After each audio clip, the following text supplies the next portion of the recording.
अध्याय 1। क्या, कब, कहाँ और कैसे। रशीदा का सवाल। रशीदा बैठी अखबार पढ़ रही थी। अचानक उसकी निगाह एक सुर्खी पर पड़ी। 100 साल पहले। वह सोचने लगी, यह कोई कैसे जान सकता है कि इतने वर्षों पहले क्या हुआ था। कैसे पता लगाएं? यह जानने के लिए कि कल क्या हुआ था, तुम रेडियो सुन सकते हो, टेलीविजन देख सकते हो या फिर अखबार पढ़ सकते हो। साथ ही यह जानने के लिए कि पिछले साल क्या हुआ था, तुम किसी ऐसे व्यक्ति से बात कर सकते हो जिसे उस समय की स्मृति हो। लेकिन बहुत पहले क्या हुआ था, ये कैसे जाना जा सकता है? अतीत के बारे में हम क्या जान सकते हैं? अतीत के बारे में बहुत कुछ जाना जा सकता है, जैसे लोग क्या खाते थे, कैसे कपड़े पहनते थे, किस तरह के घरों में रहते थे। हम आखेटकों यानी शिकारियों, पशुपालकों, कृषकों, शासकों, व्यापारियों, पुरोहितों, शिल्पकारों, कलाकारों, संगीतकारों या फिर वैज्ञानिकों के जीवन के बारे में जानकारियां हासिल कर सकते हैं। यही नहीं, हम यह भी पता कर सकते हैं कि उस समय बच्चे कौन से खेल खेलते थे, कौन सी कहानियां सुना करते थे, कौन से नाटक देखा करते थे या फिर कौन कौन से गीत गाते थे, लोग कहाँ रहते थे। पुस्तक में दिए गए मानचित्र 1 पृष्ठ 2 में नर्मदा नदी का पता लगाओ। कई लाख वर्ष पहले से लोग इस नदी के तट पर रह रहे हैं। यहाँ रहने वाले आरंभिक लोगों में से कुछ कुशल संग्राहक थे, जो आसपास के जंगलों की विशाल संपदा से परिचित थे। अपने भोजन के लिए वे जड़ों, फलों तथा जंगल के अन्य उत्पादों का यहीं से संग्रह किया करते थे। वे जानवरों का आखेट या शिकार भी करते थे। पृष्ठ संख्या 2। अब तुम उत्तर पश्चिम की सुलेमान और किरथर पहाड़ियों का पता लगाओ। इसी क्षेत्र में कुछ ऐसे स्थान हैं जहां लगभग 8000 वर्ष पूर्व स्त्री पुरुषों ने सबसे पहले गेहूं तथा जौ जैसी फसलों को उपजाना आरंभ किया। उन्होंने भेड़, बकरी और गाय बैल जैसे पशुओं को पालतू बनाना शुरू किया। ये लोग गांव में रहते थे। उत्तर पूर्व में गारो तथा मध्य भारत में विंध्य पहाड़ियों का पता लगाओ। ये कुछ अन्य ऐसे क्षेत्र थे जहां कृषि का विकास हुआ। जहां सबसे पहले चावल उपजाया गया, वे स्थान विंध्य के उत्तर में स्थित थे। इस पृष्ठ पर एक मानचित्र दिया गया है, जो उपमहाद्वीप का प्राकृतिक मानचित्र है। पृष्ठ संख्या 3। मानचित्र पर सिंधु तथा इसकी सहायक नदियों का पता लगाने का प्रयास करो। मानचित्र 1 दक्षिण एशिया यानी आधुनिक भारत, पाकिस्तान, बांग्लादेश, नेपाल, भूटान और श्रीलंका और अफगानिस्तान, ईरान, चीन तथा म्यांमार आदि पड़ोसी देशों को दर्शाता है। दक्षिण एशिया का एक महाद्वीप से छोटा है, लेकिन विशालता तथा बाकी एशिया से समुद्रों, पहाड़ियों तथा पर्वतों से बंटे होने के कारण इसे प्रायः उपमहाद्वीप कहा जाता है। आइए अब आज के पाठ में चलें। सहायक नदियां उन्हें कहते हैं जो एक बड़ी नदी में मिल जाती है। लगभग 4700 वर्ष पूर्व इन्हीं नदियों के किनारे कुछ आरंभिक नगर फले फूले। गंगा तथा इसकी सहायक नदियों के किनारे तथा समुद्र तटवर्ती इलाकों में नगरों का विकास लगभग 2500 वर्ष पूर्व हुआ। आपके करने के लिए गंगा तथा इसकी सहायक नदी सोन का पता लगाओ। आइए अब पाठ में चलें। गंगा के दक्षिण में इन नदियों के आसपास का क्षेत्र प्राचीन काल में मगध यानी वर्तमान बिहार में नाम से जाना जाता था।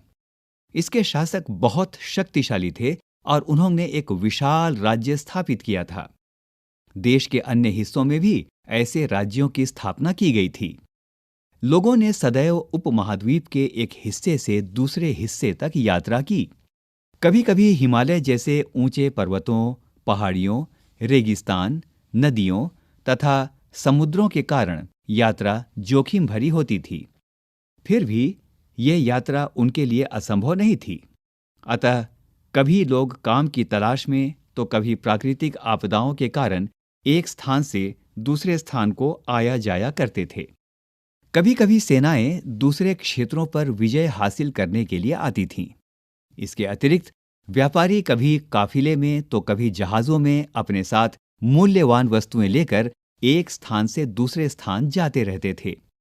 धार्मिक गुरु लोगों को शिक्षा और सलाह देते हुए एक गांव से दूसरे गांव तथा एक कस्बे से दूसरे कस्बे जाया करते थे। कुछ लोग नए और रोचक स्थानों को खोजने की चाह में उत्सुकतावश यात्रा भी किया करते थे। इन सभी यात्राओं से लोगों को एक दूसरे के विचारों को जानने का अवसर मिला। आपके लिए प्रश्न, आज लोग यात्राएं क्यों करते हैं? एक बार फिर से मानचित्र 1 को देखो। पहाड़ियां, पर्वत और समुद्र इस महाद्वीप की प्राकृतिक सीमा का निर्माण करते हैं। हालांकि लोगों के लिए इन सीमाओं को पार करना आसान नहीं था। जिन्होंने ऐसा चाहा वे ऐसा कर सके। वे पर्वतों की ऊंचाई को छू सके तथा गहरे समुद्रों को पार कर सके। उपमहाद्वीप के बाहर से भी कुछ लोग यहाँ आए और यहीं बस गए। लोगों के इस आवागमन ने हमारी सांस्कृतिक परंपराओं को सुदृढ़ किया। कई सौ वर्षों से लोग पत्थर को तराशने, संगीत रचने, यहाँ तक कि भोजन बनाने के नए तरीकों के बारे में भी एक दूसरे के विचारों को अपनाया। पृष्ठ संख्या 4। देश के नाम। अपने देश के लिए हम प्रायः इंडिया या भारत जैसे नामों का उपयोग करते हैं। इंडिया शब्द इंडस से निकला है, जिसे संस्कृत में सिंधु कहा जाता है। अपने एटलस में ईरान और यूनान का पता लगाओ। लगभग 2500 वर्ष पूर्व उत्तर पश्चिम की ओर से आने वाले ईरानियों और यूनानियों ने सिंधु को हिंदोस अथवा इंदोस और नदी के पूर्व के भाग में स्थित भूमि प्रदेश को इंडिया कहा। भारत नाम का प्रयोग उत्तर पश्चिम में रहने वाले लोगों के एक समूह के लिए किया जाता था। इस समूह का उल्लेख संस्कृत की आरंभिक लगभग 3500 वर्ष पुरानी कृति ऋग्वेद में भी मिलता है। बाद में इसका प्रयोग देश के लिए होने लगा। आपकी जानकारी के लिए ताड़ पत्रों से बनी पांडुलिपि का एक पृष्ठ नीचे दिया गया है। यह पांडुलिपि लगभग 1000 वर्ष पहले लिखी गई थी। किताब बनाने के लिए ताड़ के पत्तों को काटकर उनके अलग अलग हिस्सों को एक साथ बांध दिया जाता था। भूर्ज पेड़ की छाल से बनी एक ऐसी ही पांडुलिपि को तुम इस पुस्तक में देख सकते हो। अब आइए पाठ में चलें। अतीत के बारे में कैसे जानें? अतीत की जानकारी हम कई तरह से प्राप्त कर सकते हैं। इनमें से एक तरीका अतीत में लिखी गई पुस्तकों को ढूंढना और पढ़ना है। ये पुस्तकें हाथ से लिखी होने के कारण पांडुलिपि कही जाती हैं। अंग्रेजी में पांडुलिपि के लिए प्रयुक्त होने वाला मैन्यूस्क्रिप्ट शब्द लैटिन शब्द मेन्यू, जिसका अर्थ हाथ है, से निकला है। ये पांडुलिपियां प्रायः ताड़पत्रों अथवा हिमालय क्षेत्र में उगने वाले भूर्ज नामक पेड़ की छाल से विशेष तरीके से तैयार भोजपत्र पर लिखी मिलती हैं। पृष्ठ संख्या 5। इतने वर्षों में इनमें से कई पांडुलिपियों को कीड़ों ने खा लिया तथा कुछ नष्ट कर दी गईं। फिर भी ऐसी कई पांडुलिपियां आज भी उपलब्ध हैं।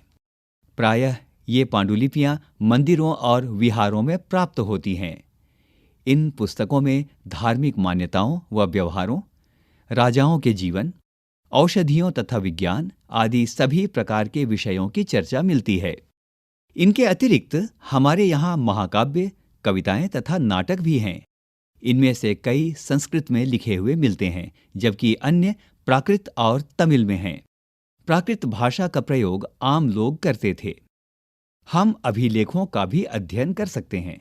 ऐसे लेख पत्थर अथवा धातु जैसी अपेक्षाकृत कठोर सतहों पर उत्कीर्ण किए हुए मिलते हैं। कभी कभी शासक अथवा अन्य लोग अपने आदेशों को इस तरह उत्कीर्ण करवाते थे ताकि लोग उन्हें देख सकें, पढ़ सकें तथा उनका पालन कर सकें। कुछ अन्य प्रकार के अभिलेख भी मिलते हैं, जिनमें राजाओं तथा रानियों सहित अन्य स्त्री पुरुषों ने भी अपने कार्यों के विवरण उत्कीर्ण करवाए हैं। उदाहरण के लिए प्रायः शासक लड़ाइयों में अर्जित विजयों का लेखा जोखा रखा करते थे। आपके लिए कार्य, क्या तुम बता सकती हो कि कठोर सतह पर लेख लिखवाने के क्या लाभ थे और ऐसा करने में क्या क्या कठिनाइयां आती थीं? यहाँ एक अभिलेख का चित्र दिया गया है। आइए अब इस अभिलेख के बारे जानकारी प्राप्त करें। लगभग 2250 वर्ष पुराना ये अभिलेख वर्तमान अफगानिस्तान के कंधार से प्राप्त हुआ है। यह अभिलेख अशोक नामक शासक के आदेश पर उत्कीर्ण करवाया गया था। इस शासक के विषय में तुम अध्याय 8 में पढ़ोगी। जब हम कुछ लिखते हैं तब हम किसी लिपि का प्रयोग करते हैं। लिपियां अक्षरों अथवा संकेतों से बनी होती हैं। जब हम कुछ बोलते अथवा पढ़ते हैं तब हम एक भाषा का प्रयोग करते हैं। यह अभिलेख इस क्षेत्र में प्रयुक्त होने वाली यूनानी तथा अरामिक नामक 2 भिन्न लिपियों तथा भाषाओं में है। आइए अब पाठ में चलें। इसके अतिरिक्त अन्य कई वस्तुएं अतीत में बनी और प्रयोग में लाई जाती थीं। ऐसी वस्तुओं का अध्ययन करने वाला व्यक्ति पुरातत्वविद कहलाता है। पुरातत्वविद पत्थर और ईंट से बनी इमारतों के अवशेषों, चित्रों तथा मूर्तियों का अध्ययन करते हैं। ये औजारों, हथियारों, बर्तनों, आभूषणों तथा सिक्कों की प्राप्ति के लिए छानबीन तथा खुदाई भी करते हैं। इनमें से कुछ वस्तुएं पत्थर, पकी हुई मिट्टी तथा कुछ धातु की बनी हो सकती हैं।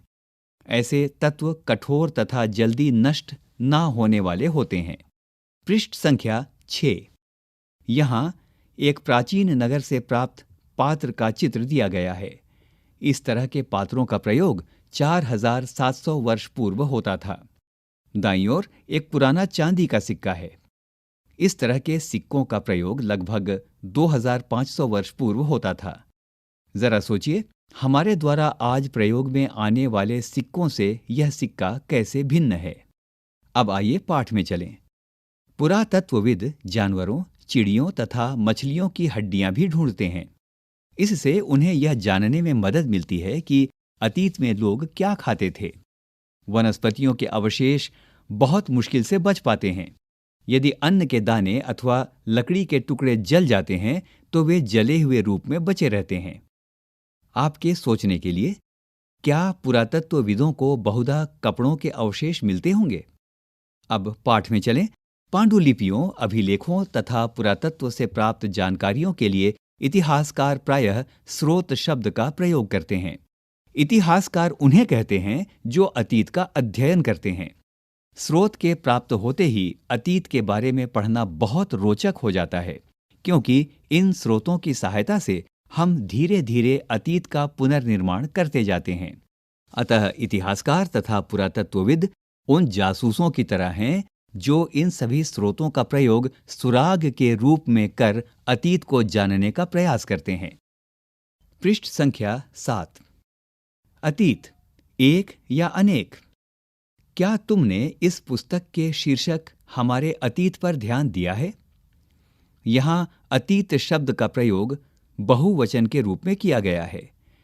ऐसा इस तथ्य की ओर ध्यान दिलाने के लिए किया गया है कि अलग अलग समूह के लोगों के लिए इस अतीत के अलग अलग मायने थे।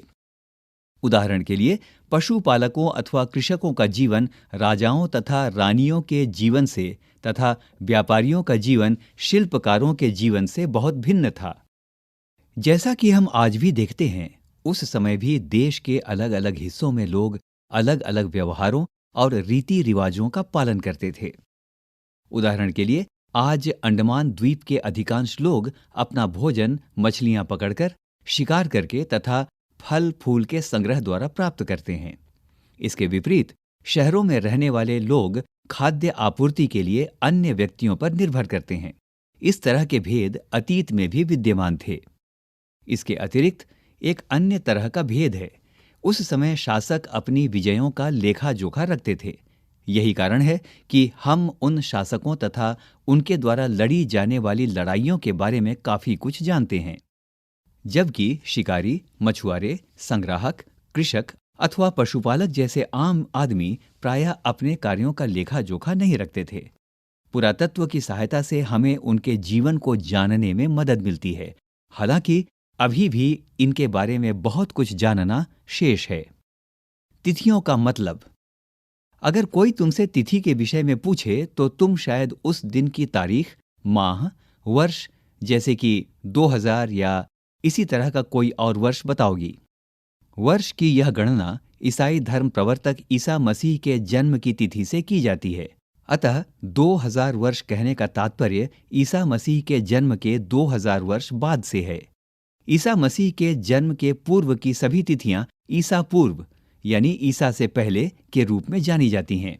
इस पुस्तक में हम 2000 को अपना आरंभिक बिंदु मानते हुए वर्तमान से पूर्व की तिथियों का उल्लेख करेंगे। पृष्ठ संख्या 8। इतिहास और तिथियां। अंग्रेजी में बीसी यानी हिंदी में ईसा पूर्व का तात्पर्य बिफोर क्राइस्ट या ईसा पूर्व होता है। कभी कभी तुम तिथियों से पहले एडी या हिंदी में ई लिखा पाती हो। यह एनो डोमिनी नामक 2 लैटिन शब्दों से बना है तथा इसका तात्पर्य ईसा मसीह के जन्म के वर्ष से है। कभी कभी एडी की जगह सीई तथा बीसी की जगह बीसीई का प्रयोग होता है। बीसी अक्षरों का प्रयोग कॉमन एरा तथा बीसीई का बिफोर कॉमन एरा के लिए होता है। हम इन शब्दों का प्रयोग इसलिए करते हैं क्योंकि विश्व के अधिकांश देशों में अब इस कैलेंडर का प्रयोग सामान्य हो गया। भारत में तिथियों के इस रूप का प्रयोग लगभग 200 वर्ष पूर्व आरंभ हुआ था। कभी कभी अंग्रेजी के बीपी शब्दों का प्रयोग होता है जिसका तात्पर्य बिफोर प्रेजेंट यानी वर्तमान से पहले है। पृष्ठ 3 पर 2 तिथियां हैं, उनका पता लगाओ। इनके लिए तुम किस अक्षर समूह का प्रयोग करोगी? अन्यत्र। जैसा कि हमने पढ़ा, अभिलेख कठोर सतहों पर उत्कीर्ण कराए जाते हैं। इनमें से कई अभिलेख कई 100 वर्ष पूर्व लिखे गए थे। सभी अभिलेखों में लिपियों और भाषाओं का प्रयोग हुआ है। समय के साथ साथ अभिलेखों में प्रयुक्त भाषाओं तथा लिपियों में बहुत बदलाव आ चुका है। विद्वान यह कैसे जान पाते हैं कि क्या लिखा था? इसका पता अज्ञात लिपि का अर्थ निकालने की एक प्रक्रिया के द्वारा लगाया जा सकता है। इस प्रकार से अज्ञात लिपि को जानने की एक प्रसिद्ध कहानी उत्तरी अफ्रीकी देश मिस्र से मिलती है। लगभग 5000 वर्ष पूर्व यहां राजा रानी रहते थे। नीचे कुछ चित्र दिए गए हैं। इनका प्रयोग प्राचीन काल में लिपियों के रूप में होता था। पृष्ठ संख्या 9। मिस्र के उत्तरी तट पर रोसेट्टा नाम का एक कस्बा है। यहां से एक ऐसा उत्कीर्णित पत्थर मिला है जिस पर एक ही लेख 3 भिन्न भिन्न भाषाओं तथा लिपियों यानी यूनानी तथा मिस्री लिपि के 2 प्रकारों में है। कुछ विद्वान यूनानी भाषा पढ़ सकते थे। उन्होंने बताया कि यहाँ राजाओं तथा रानियों के नाम एक छोटे से फ्रेम में दिखाए गए हैं। इसे कारतूस कहा जाता है। इसके बाद विद्वानों ने यूनानी तथा मिस्री संकेतों को अगल बगल रखते हुए मिस्री अक्षरों की समानार्थक ध्वनियों की पहचान की। जैसा कि तुम ऊपर दिए गए चित्र में देख सकते हो, यहाँ एल अक्षर के लिए शेर तथा ए अक्षर के लिए चिड़िया के चित्र बने हैं। एक बार जब उन्होंने यह जान लिया कि विभिन्न अक्षर किनके लिए प्रयुक्त हुए हैं, तो वे आसानी से अन्य अभिलेखों को भी पढ़ सके। कल्पना करो, तुम्हें एक पुरातत्वविद का साक्षात्कार लेना है। तुम उन 5 प्रश्नों की एक सूची तैयार करो जिन्हें तुम पुरातत्वविद से पूछना चाहोगी। बॉक्स में यहां पर कुछ उपयोगी शब्द दिए गए हैं। वो उपयोगी शब्द हैं यात्रा, पांडुलिपि, अभिलेख, पुरातत्व, इतिहासकार, स्रोत, अज्ञात लिपि का अर्थ निकालना। आओ याद करें। 1. यहां दिए गए शब्दों का सुमेल करो। नर्मदा घाटी, मगध, गारो पहाड़ियां, सिंधु तथा इसकी सहायक नदियां, गंगा घाटी। सुमेल कराने के लिए शब्द हैं पहला बड़ा राज्य, आखेट तथा संग्रहण, लगभग 2500 वर्ष पूर्व के नगर, आरंभिक कृषि, प्रथम नगर। 2. पांडुलिपियों तथा अभिलेखों में एक मुख्य अंतर बताओ। यहाँ कुछ महत्वपूर्ण तिथियां दी गई हैं। कृषि का आरंभ 8000 वर्ष पूर्व। सिंधु सभ्यता के प्रथम नगर 4700 वर्ष पूर्व। गंगा नदी के नगर मगध का बड़ा राज्य 2500 वर्ष पूर्व। वर्तमान लगभग 2000 वर्ष पूर्व। पृष्ठ संख्या 10। आओ चर्चा करें। 3. रशीदा के प्रश्न को फिर से पढ़ो। इसके क्या उत्तर हो सकते हैं? 4. पुरातत्वविदों द्वारा पाई जाने वाली सभी वस्तुओं की एक सूची बनाओ। इनमें से कौन सी वस्तुएं पत्थर की बनी हो सकती हैं? पता लगाओ। 5. साधारण स्त्री तथा पुरुष अपने कार्यों का विवरण क्यों नहीं रखते थे? इसके बारे में तुम क्या सोचती हो? 6. कम से कम 2 ऐसी बातों का उल्लेख करो जिनसे तुम्हारे अनुसार राजाओं और किसानों के जीवन में भिन्नता का पता चलता है। आओ करके देखें। 7. पृष्ठ 1 पर शिल्पकार शब्द का पता लगाओ। आज प्रचलित कम से कम 5 भिन्न भिन्न शिल्पों की सूची बनाओ। क्या ये शिल्पकार क स्त्री, ख पुरुष, ग स्त्री तथा पुरुष दोनों होते हैं? 8. अतीत में पुस्तकें किन किन विषयों पर लिखी गई थीं? तुम इनमें से किन पुस्तकों को पढ़ना पसंद करोगी?